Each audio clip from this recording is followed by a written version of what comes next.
What's up, YouTube? This is Too Raw for TV.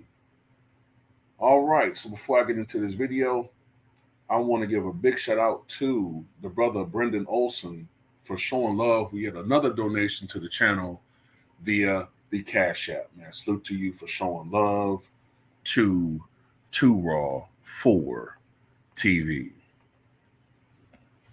Now, he has a question. All right, he had a question.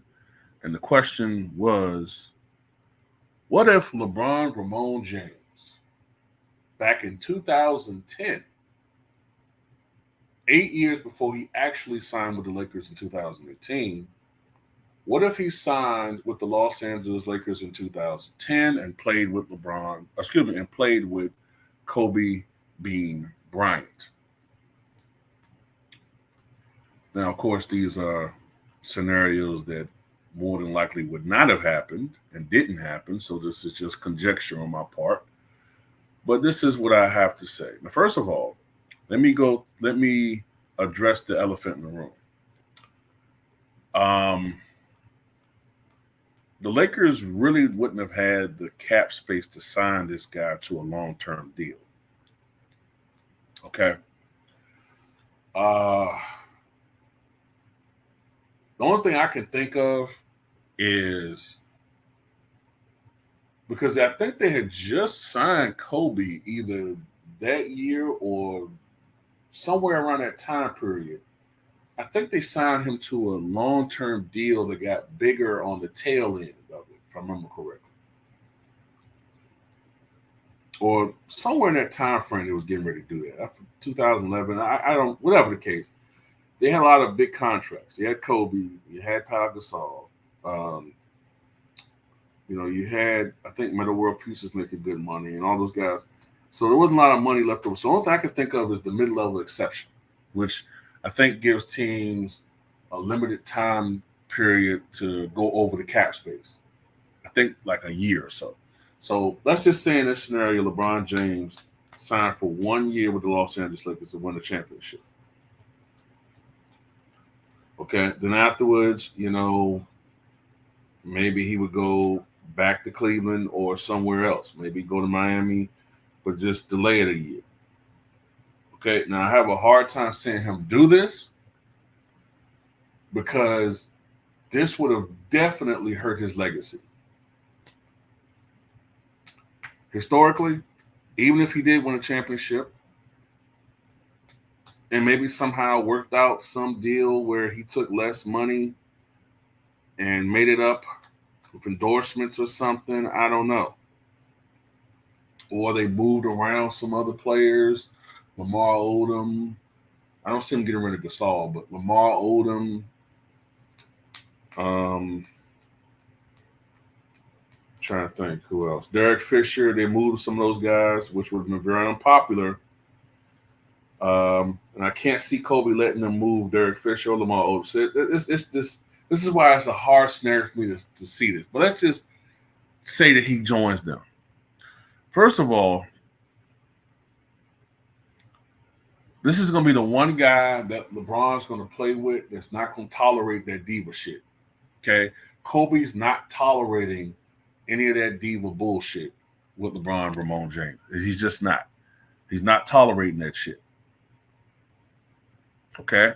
That's going to be Kobe's team. Straight up. I mean, he already joined Miami where Wade had already won a championship. And then Wade was the one that had to augment his game to fit into playing with LeBron. Kobe's not doing that. Kobe's already a 5-time NBA champion. At that point, he was already a 14-year NBA veteran. At the peak of his powers, just about. Just having won a championship. He has all the bargaining chips. At this point in time, LeBron is a king without a ring. He also doesn't have the clutch sports machine at his disposal at that time. He's a different period of his career. Matter of fact, this is a period of his career when LeBron, for those who are old enough to remember, was the villain. He was starting to be portrayed as a villain and being criticized quite a bit in the media. So it's not the same situation at all that he's in right now. What I tend to think what happened with those two because Phil Jackson, the head coach, they play triangle offense. LeBron's going to have to make adjustments playing with Kobe and under Phil Jackson, who I don't think he would like. I don't think he would really like playing under Phil.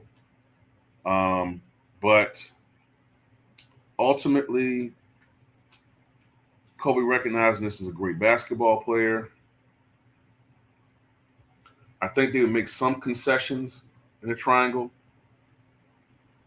But LeBron is going to kind of have to do the same shit that Pat Riley made him do. Like, you ain't going to be you're not running this franchise.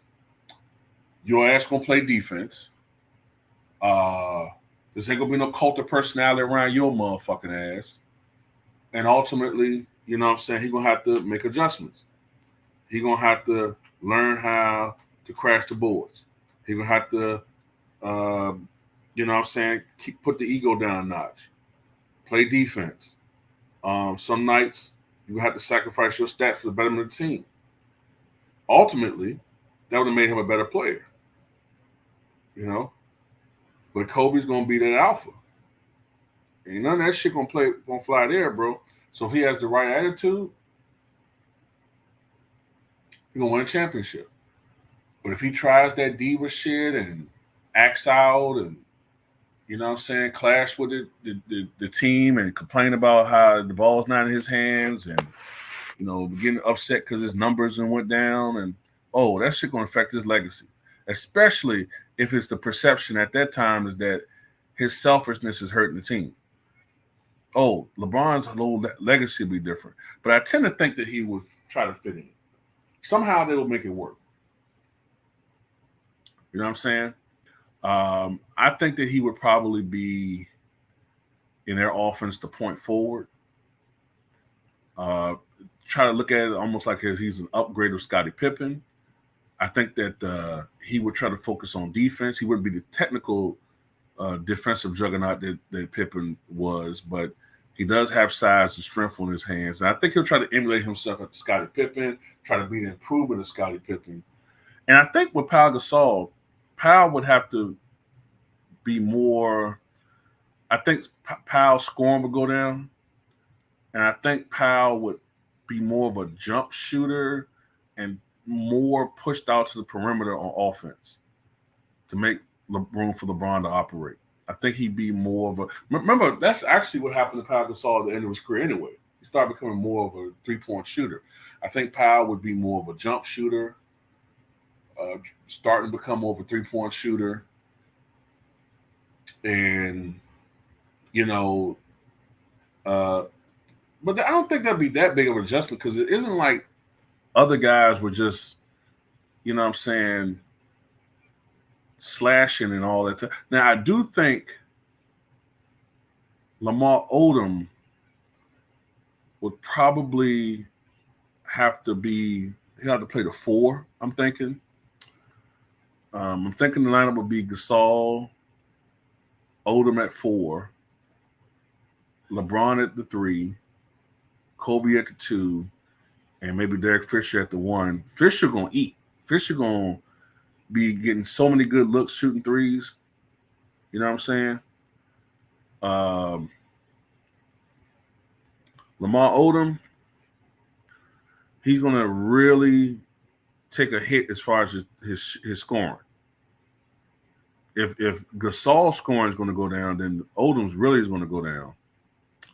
And but I think it'll work though. I think ultimately when you got the 2 best players in the NBA on the same team, ultimately I think that's going to you can't unless barring injury, you can't really defend against that. And Kobe's going to try to bring out the best in LeBron, obviously. This is Kobe Bryant. He's his generation's Michael Jordan. So that's the one guy that LeBron's going to respect and take his ego down a bit, the way I look at it. Or then I think about it, no. Odom wasn't starting. Odom was coming off the bench. So that now that I think about it, Ron Artest will be the power forward and LeBron the small forward. So Lamar would be the second unit. So Lamar would still be pretty good. Ron Artest would just be on defense anyway, so you know. Now, if they can alternate it forwards, sometimes Ron could be the power forward, LeBron could be the power forward, LeBron be small forward, Ron Artest. So yeah, now I look at it, it would fit. Only thing I think is that Gasol would have to bring his big ass out the paint. Andrew Bynum, man, he might have to get traded because he's not going to fit, and he's going to really be a malcontent trying to come out. That's not going to work. So Andrew Bynum probably, if he's LeBron is there for more than a year, Andrew Bynum's probably going to get traded. But anyway, other things was hurting Andrew Bynum anyway. You know what I'm saying? Not working on his game, being distracted, playhouse, a playboy, playmate, and all that BS.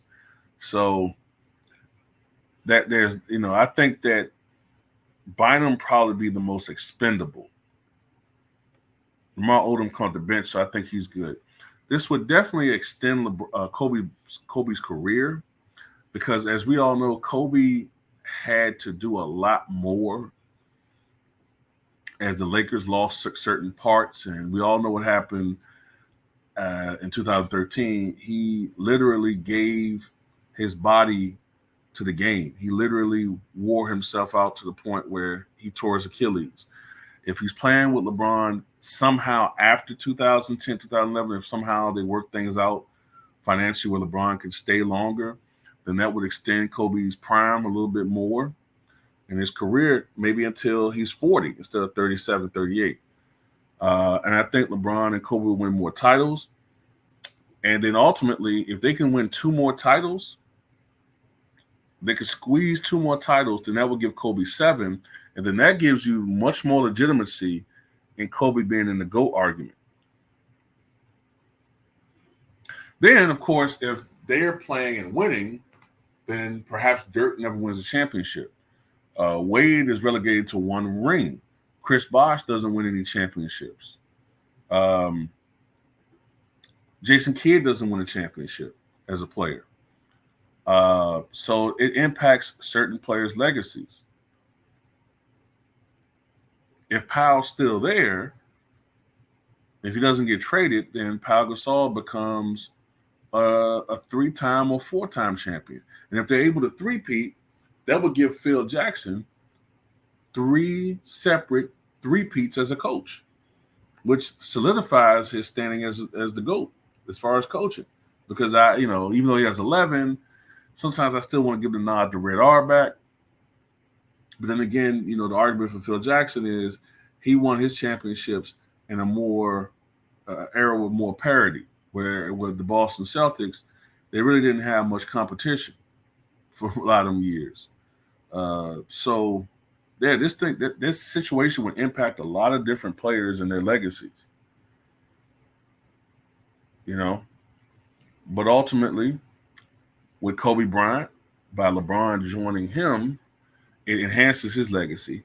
LeBron would win titles, but the argument would be even more so, he had to run and join a super team. If he got criticism for going to Miami, imagine the criticism of him going to play with LeBron after they just won a championship. Remember all the criticism KD got for joining a team that just missed the championship that season and had won one the year before.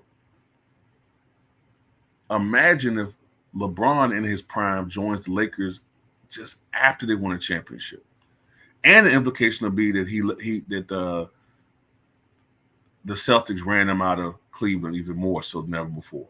So to me, from a PR standpoint and legacy standpoint, LeBron doesn't really gain much, man. He doesn't gain much. Then he'll be forced almost to go back to Cleveland and win a championship. So really, it doesn't really earn LeBron much of anything, in my opinion. But anyway, tell me what you guys think.